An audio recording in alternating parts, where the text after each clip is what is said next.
Bonjour, ici CryptoEli, j'espère que vous allez bien.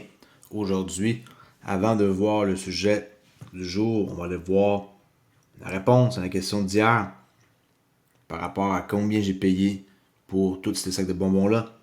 La réponse est la suivante. 23 $ canadiens. Alors, pour ceux qui ont répondu plus de 20 $, eh oui. On peut voir 1, 2, 3, 4, 5, 6. Il y a 7 sacs de bonbons. On s'entend qu'ils ne sont pas remplis au complet. Dans un magasin en vrac pour les enfants et tout. Il y a un cinéma. Et moi-même, j'en ai mangé. Et je vous le dis, dans mon temps, moi, je payais ça 5$. Pour ça, maintenant, c'est rendu extrêmement cher, même dans une place en vrac. Alors, vraiment, je suis surpris. Ils sont bons et tout, mais le prix n'est pas justifié. On vit dans un monde maintenant où tout est cher et finalement, je ne suis pas surpris, là. Même si je ne suis pas d'accord, ben, c'est pour faire plaisir aux enfants, il n'y a pas de problème. Mais quand même, 23$ pour des bonbons. Assez cher, merci, pour des bonbons. OK? Pour de la merde. Même si, qu'est-ce que j'ai choisi? Il y en a qui n'ont pas de sucre. No sugar add. J'ai choisi des choses qui sont peut-être pas les plus nocifs là, pour mes enfants, mais peu importe, ça reste des bonbons pareils. OK. Aujourd'hui, qu'est-ce que j'ai choisi? C'est super simple. Avant le prix du XRP, 48 cents, 54. Rien de spécial, légère hausse du cap boursier. J'ai trouvé ce document-là qui était fait il y a une année, mais c'est pas grave. Le FASB, pour ceux qui savent pas c'est quoi le FASB, Financial Accounting Standard Board, c'est un comité sur les normes comptables et financières, plus connu sous le nom anglais de Financial Accounting Standard Board ou en acronyme FASB. C'est une association à but non lucratif qui existe depuis 1973. Et là, si vous voulez avoir plus d'infos, cliquez là. C'est sur leur site. Et le document parle de quoi? Il était comme plusieurs pages. J'ai décidé de prendre ça et de vous le résumer en français. Puis, c'est parti. Je vais vous dire c'est quoi avant. Alors, le document de Ripple aborde les lignes directrices proposées par le FASB. Sur quoi? Sur l'évaluation de la juste valeur des actifs cryptographiques. Il souligne comment ce changement améliorera la transparence financière en obligeant les entreprises à déclarer des actifs cryptographiques comme XRP à leur valeur marchande actuelle plutôt qu'à leur coût historique. Ce changement vise à fournir un reflet plus précis de la santé financière des entreprises et de la véritable valeur économique de ces avoirs cryptographiques. Le document aborde également le potentiel d'augmentation de la concurrence sur le marché et de la confiance des investisseurs grâce à ces évaluations plus transparentes et réalistes. Je rappelle que Ripple, c'est les seuls à émettre des rapports sur leur santé financière chaque Q1, Q2, Q3, Q4, là, chaque fois qu'il y a un trimestre, et c'est les seuls à faire ça. Il n'y a personne d'autre qui font ça. Ils sont transparents. Alors, j'ai résumé ce PDF-là pour vous. Et ça, c'est le titre du PDF. Ripple Lab, un aperçu des nouvelles régulations comptables sur les actifs cryptoactifs. Alors, Ripple Lab, pour ceux qui ne le savent pas, a été fondé en 2012. Et c'est un leader dans les solutions de paiement. Et ils utilisent la crypto pour les entreprises. La technologie blockchain de Ripple permet des transactions financières globales instantanées, fiables et peu coûteuses. Les points clés du document sont les suivants. 1. Mesure à la juste valeur des cryptoactifs. Mesurer les actifs cryptoactifs à leur juste valeur, ça fournit aux investisseurs des informations précieuses sur la valeur réalisable des actifs d'une entité. Cela offre une image plus précise de la position financière d'une entité. 2. Quel autre point qu'il y a dans le document important? Défi de la réconciliation quantitative. La réconciliation détaillée des ajouts des dispositions des gains et des pertes des cryptoactifs est considérée comme trop complexe et coûteuse. Les systèmes actuels des entreprises peuvent ne pas être suffisamment robustes pour gérer une telle réconciliation détaillée, en particulier pour les entités avec de gros volumes de transactions. Je sais qu'il y en a qui vont s'endormir là-dessus, mais je vous donne un peu, dans le fond, des affaires qui pourraient vous aider à plus comprendre vers quoi qu'on s'en va. Là. Ça, c'était là, une année. Et Ripple, on voit qu'ils sont très, très, très pointus dans tout.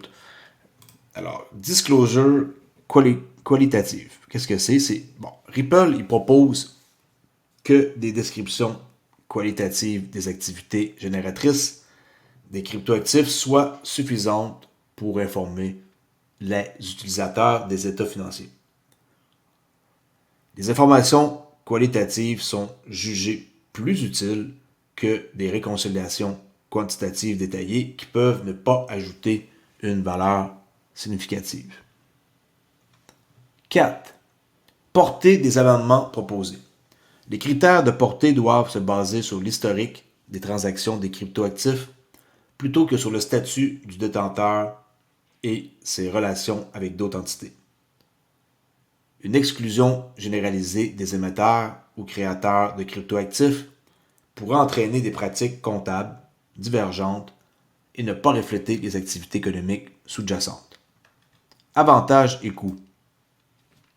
Les mesures à la juste valeur et les disclosures qualitatives réduiraient les coûts et la complexité pour les entreprises. Les coûts associés à la réconciliation quantitative détaillée pourraient être évités, libérant des ressources pour des activités à plus forte valeur ajoutée. Transition et application. Ripple encourage une adoption rapide des nouvelles normes pour bénéficier d'un allègement immédiat des tests de dépréciation contraignants. Les entreprises devraient avoir la possibilité d'adopter les amendements dès que possible pour fournir des informations utiles et réduire la charge opérationnelle. Je sais que c'est plate de lire ça, mais au moins, j'espère que vous apprenez quelque chose. La conclusion de ce beau document-là, que j'ai lu, je me suis tapé ça, j'ai lu ça tantôt, et je me suis dit pourquoi pas en parler pour faire un peu de changement les dimanches soirs. Et demain, on recommence pour d'autres nouvelles passionnantes. Des fois, il faut varier un peu. Alors, la conclusion de ce document-là, c'est que Ripple Lab soutient les mesures à la juste valeur et les disclosures qualitatives pour une comptabilité plus transparente et efficace des cryptoactifs. Les réconciliations quantitatives détaillées sont considérées comme inutiles et trop coûteuses. Et les entreprises doivent pouvoir adopter les nouvelles normes rapidement. Bon, si vous avez des questions, vous êtes les bienvenus à faire un commentaire. OK? Ça vous donne un aperçu sur les lignes directrices proposées par le FASB. Vous pouvez aller voir leur site. OK? Et je rappelle, non lucratif. Et ils sont dans les normes comptables et financières depuis 1973. Okay, c'est ça leur site. Et Share Support, ce gars-là. Et là-dedans, il y a un paquet de trucs. Des ressources. C'est lui qui veut approfondir. Pour aller voir. Et ça dit ici comme histoire que le comité a été créé en 1973 en remplacement du comité pour les principes comptables. Accounting Principles of Board, comité de la procédure comptable, de l'Institut américain des comptables publics et certifié par la Financial Accounting Foundation, fondation américaine dédiée à la comptabilité qui avait été créée en 1972 au Connecticut aux États-Unis. Et sa mission, c'est simple. Le FASB s'est donné pour mission d'établir et d'améliorer les normes de comptabilité et d'information financière pour l'orientation et l'éducation du public y compris les émetteurs, auditeurs et utilisateurs d'informations financières. Il montre aussi le fonctionnement, comment c'est, et on voit les membres qui ont été actifs et l'expiration aussi du mandat. On voit 2023, ça va jusqu'en 2027 pour l'expiration du président actuel. OK.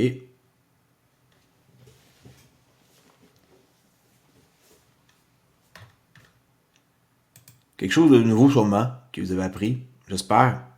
Au moins, vous n'êtes pas obligé de lire ce document-là. Et je ne l'avais jamais vu. J'ai tombé là-dessus par hasard. Et vu que ça parle de Ripple, j'ai pas le choix d'en parler. Vous pouvez regarder par vous-même en faisant une recherche. Et je trouve plus... ça fonctionne pas. Il me semble qu'il y a de quoi que je l'ai montré d'autres. Non, on peut pas souligner dans un document comme ça, malheureusement. Là. C'est ça qui est plate avec les PDF, on peut pas souligner. Fait que quand on trouve de quoi, puis qu'on le perd, ben, c'est pas grave. Puis ça m'en reviendra. That's it. Je vais pas faire rien de compliqué pour ce soir. Une vidéo simple, du moins un texte informatif pour vous renseigner davantage. Alors pour ceux qui ne me connaissent pas, abonnez-vous à ma chaîne, CryptoAli, et on va se voir pour le début d'une prochaine semaine demain. Et s'il y en a qui ont des suggestions pour des vidéos, peut-être m'en faire part. Qui sait? Je pourrais faire une vidéo sur quelque chose d'autre d'XRP cette semaine pour faire plaisir à un abonné. Alors lancez vos idées s'il y a quelqu'un qui voudrait une vidéo sur une crypto en particulier. Si je vois qu'il y a de l'intérêt et que cette crypto-là, je la connais, ben, ça se peut que je fasse une vidéo pour cette personne-là qui va faire une suggestion et que ça va revenir dans les commentaires à plusieurs reprises. Ou je ferai un sondage. Alright? Et pour ce qui est des sondages, j'en ai posé un tantôt. En quoi que les CBDC ne sont rien d'autre que des stablecoins. Si vous êtes d'accord, allez voter.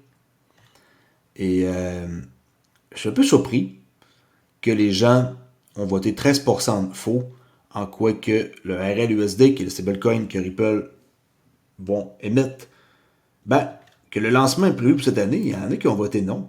Ben oui, le lancement est prévu pour cette année, alors je suis surpris que 13% ne savent pas que ça va avoir lieu cette année. Alright?